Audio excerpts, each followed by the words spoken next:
Assalamu alaikum is, my name is Dr. Selah Noor from United States. I'm a member of GEAN.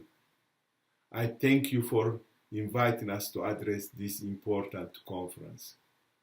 As my friend Bayan already explained the goals and objectives of GEAN, I'm going to add just a few questions. My message is going to be centered by asking few historical questions. First, why is it the struggle of Eritrea was successful? Why is it Eritrea after independence is a failing state?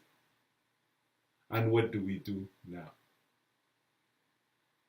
Eritrean struggle was successful because we had a common enemy, a common purpose, and all Eritreans from different way of life, religious, tribal, language came together to fight for independence. That's why it became successful. Now we ask, why is a failing state? The failing state is very simple. You can say a dictatorship.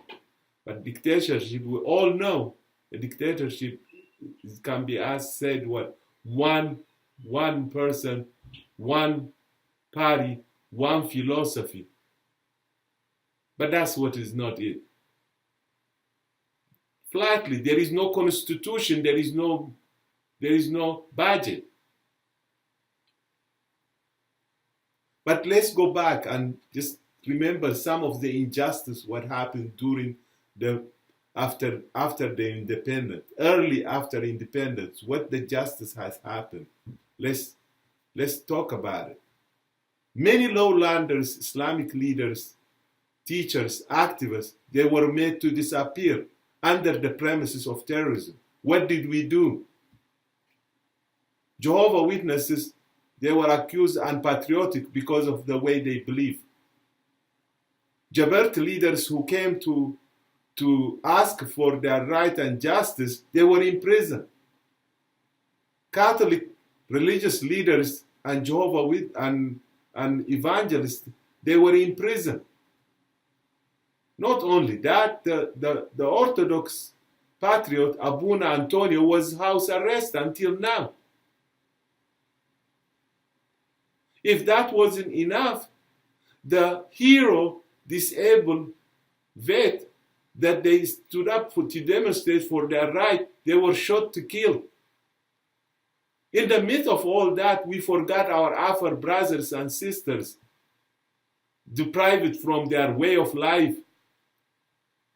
All they ask is simple is to farm and fish.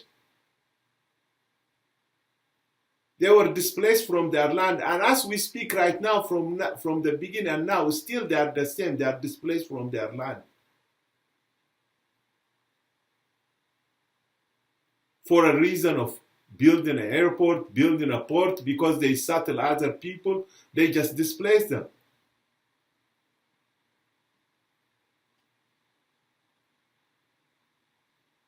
We can write books of what injustice. This is a highlight. Now the question we're going to ask, what do we do now?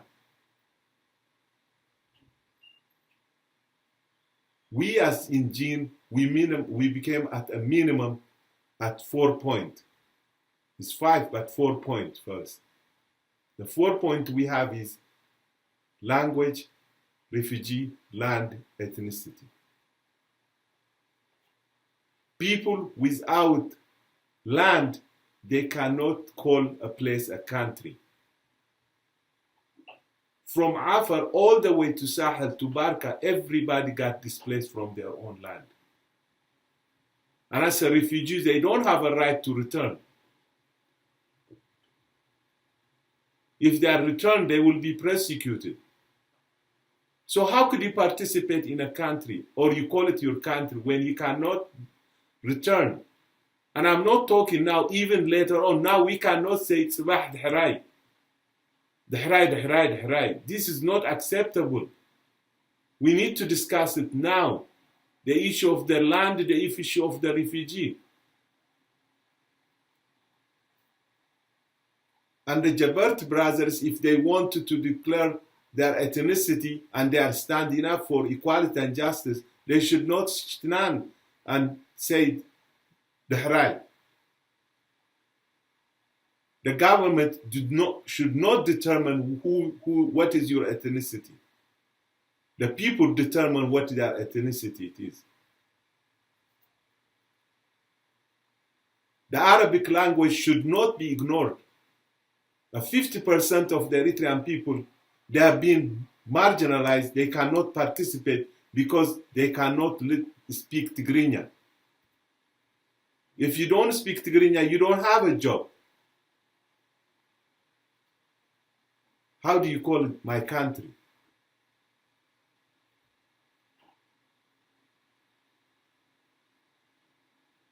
So, what do we need to do? We need to have a dialogue, truthful dialogue, and engage. Let's don't say to each other, Dahrai, tomorrow. There is no tomorrow, it's today. We need to engage in dialogue and engage in truly conversation. To have a truly conversation, we have to respect each other's issue. Nobody's issue is more bigger than the other. You cannot have democracy and government without the participation of the people. To participate the people, they need to be engaged. To be engaged is what you're doing right now in your conference, calling different parties, different people, get them to talk and to speak to each other with respect and mutual understanding. And finally, I thank you for giving me the opportunity again to address, and hopefully you will have a successful conference by understanding each other and respecting each other. Thank you. Assalamu alaikum.